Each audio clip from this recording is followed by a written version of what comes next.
Hey Internet, Eric here. Today's my movie thought is per request.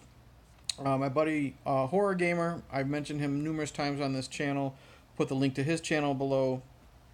Good channel, really cool guy. Check it out. Horror movie reviews, horror video game let's plays, and lots more.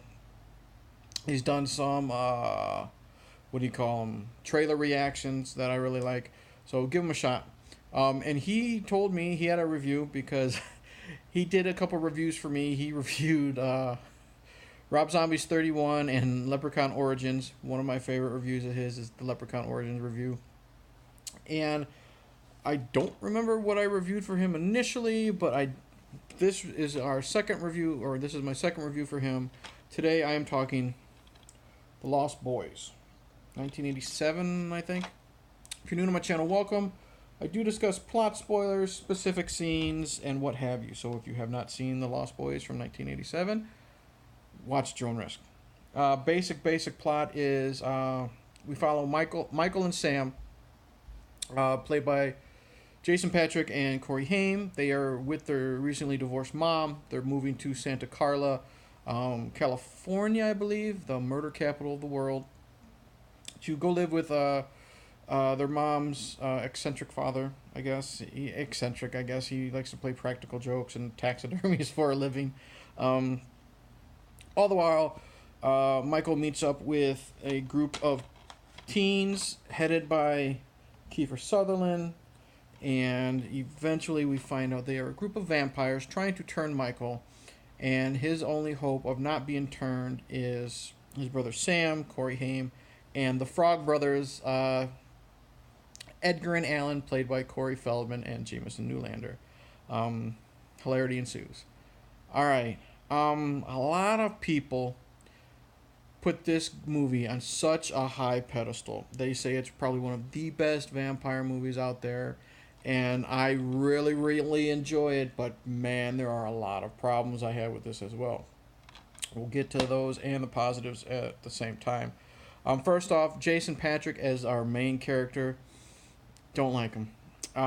Nothing personal. This is the only thing I've ever seen Jason Patric in, off the top of my head. His character isn't that great. He's nothing special. I don't really give a crap about the Michael character at all. The performance is wooden. You don't really care if he becomes a vampire or not. He doesn't really have a lot of chemistry with anybody other than Corey Haim. You do believe that they're brothers, like the way they pick on each other. I don't like his chemistry with Dianne Wiest, who plays their mother. He's got horrible chemistry with Jami Gertz right there, who plays Star, his love interest. They have no chemistry at all, so it throws me off. Don't care. Now, complete 180. Let's talk Kiefer Sutherland as David. He's a fantastic reason to watch this film because Kiefer Sutherland can play a fantastic villain, be it here or Eye for an Eye or Stand By Me, or anytime he also needs to play like a sleazy character. You watch him every time he's on screen. He's got such a presence. I mean, when he looks frightening in the makeup, you know, but when he's normal, he's got a presence about him, just the way he looks at you, the way he can give you that evil glare, just the way he talks. He's very soft spoken, but you know he means business. You know this man in this movie is dangerous. So, fantastic performance by Kiefer Sutherland. We'll talk the Frog Brothers, Feldman and Jamison Newlander. They're the other reason to watch this film. They are a lot of fun. Yes, I know I've made some Corey Feldman videos, and people might say, oh, but you talk shit about Feldman. I don't give a shit about Feldman as a person. I'm talking about him as, as the character he plays. And in this movie, he is a lot of fun. His bad attempt at being like Rambo is a lot of fun. He's got good chemistry with Jamison Newlander as his brother.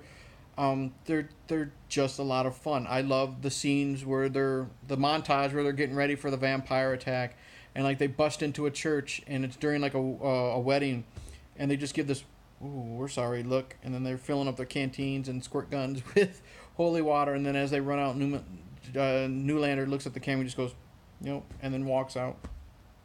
They got all the one-liners, like, this is the blood-sucking Brady Bunch and the attack of Eddie Munster, and it's a lot of fun. I like them. They chew the scenery, and it's done very, very well. Jami Gertz, just there to look pretty, nothing more, because she's about as wooden as Jason Patric. They're a shitty couple, meaning that they have no chemistry. I don't buy it at all. She's got a couple scenes where she's decent, but nothing to write home to. And then we got Corey Haim, who is probably the worst character in this movie. I absolutely hate how he's written. He comes off kind of like a little spoiled brat because he's whining about no cable, no MTV when he moves into Grandpa's house. I mean, granted, any kid would, but it's just he comes off really whiny and annoying. He's got some decent chemistry with the Frog Brothers, but like when he first meets them and he's telling them all about comics, he just kind of comes off as like a prick. And then the lines he's given are just really, really retarded. I mean, I know that's the writer's fault, but his performance is just bad. Like when he finds out Michael's a vampire and he says, "Wait till Mom finds out, buddy." Forced, dumb. When Michael's flying around, he's like, "What are you, the Flying Nun?" What kid in 1987 knows about the Flying Nun? Bad writing. And then just his performance is just so off. It's so bad. I hate him in this film. I hate the Sam character so much. And I don't know what the fuck Joel Schumacher was up making him. He can't sleep with the closet door open. He's got nearly shirtless posters of Rob Lowe. I mean, I know that's a joke, a poke at Rob Lowe, but why would you give that to Sam? Why would you give Sam, a poster of a nearly shirtless, sexy-looking Rob Lowe?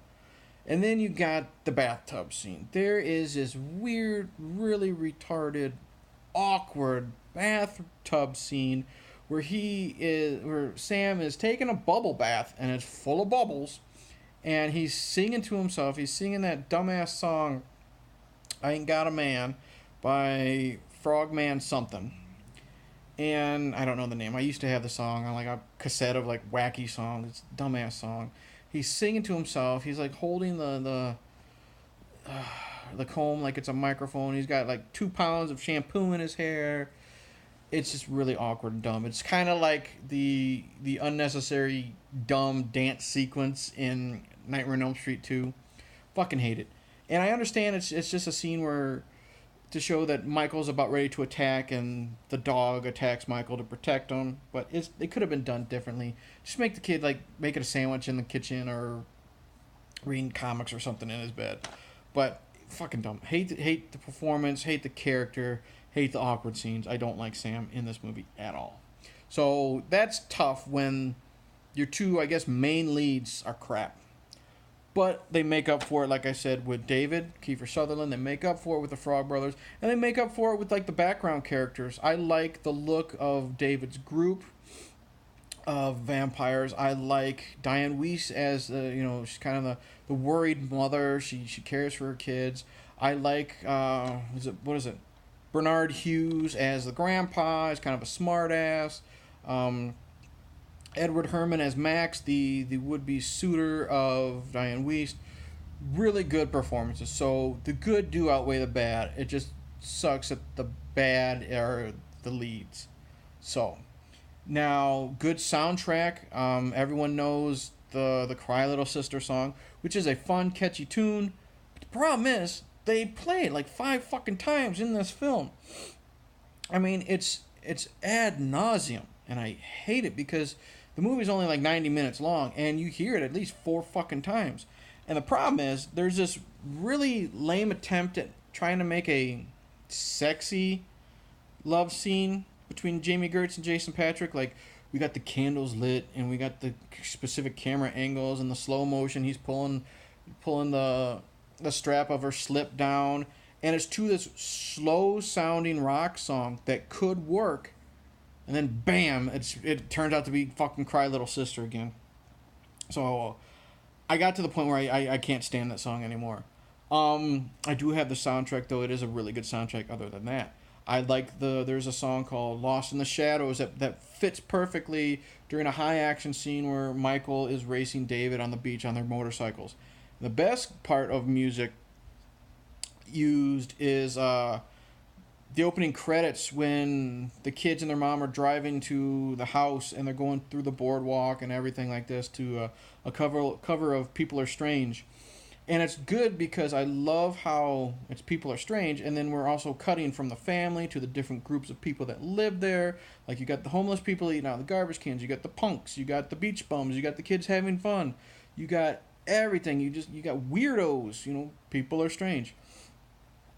It's a really good use of editing and song choice, and I love it. So overall, the soundtrack is really good. The gore is really, really good. We have stakes happening through a vampire, and like the blood, like a fountain, just pours on all the kids, and it just stays on them, and it's thick blood, like corn syrupy blood. So it's really good. We have some bodies exploding. We have some faces melting because of holy water. Really good. I love. There's a scene where one of the vampires is killed in a bathtub of holy water, and the water that affects all the plumbing, so like the sinks and the toilet and all that explode with blood gushing out of it. That's a good, fun, creative idea. That's really. I don't know.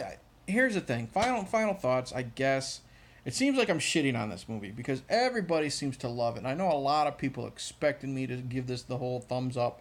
I do give it a thumbs up. I do recommend The Lost Boys. I do have a lot of fun with this, but it's not as cracked up as people make it. Especially with the Jason Patric and Corey Haim characters. Like I said, dislike Michael, absolutely hate Sam. But for Kiefer Sutherland and his group, especially the Frog Brothers, they make it a lot of fun. The music makes it a lot of fun. Yeah, I do highly recommend. The gore is, like I said, the gore is good. I do highly recommend The Lost Boys. But don't expect a masterpiece because there's a lot of problems. And speaking of this, my wife watched this with me. She came home and it was almost over. And we know that one of the rules of a vampire is you can't come into the house while invited. So here's a major plot hole that I never really noticed until she brought up. Vampires aren't allowed in the house unless invited, right? So how did David and his group of vampires get in the house to take on the Frog Brothers and Michael and Sam if they were never invited? More problems with the writing. But you know what? I would overlook that major plot hole than to ever have to watch that stupid bathtub scene again. God, it's just so fucking retarded. But yeah, overall, I do recommend The Lost Boys. It is a fun film, just based on what and then the whole sequence where they're getting prepared, and then when they're fighting the vampires in the house at the end is really good. I do like it a lot, but the problem is there are some scenes with Sam that are just fucking retarded. So, but yeah, I'm not going. It sounds like I'm going back and forth, but yes, do recommend Lost Boys, but I don't love it, not at all. So yeah, Horror Gamer, I'm sure you thought I was going to pretty much suck the dick of this movie, but I'm not. Not at all. I don't know why people love it, but it is fun. So I will say that.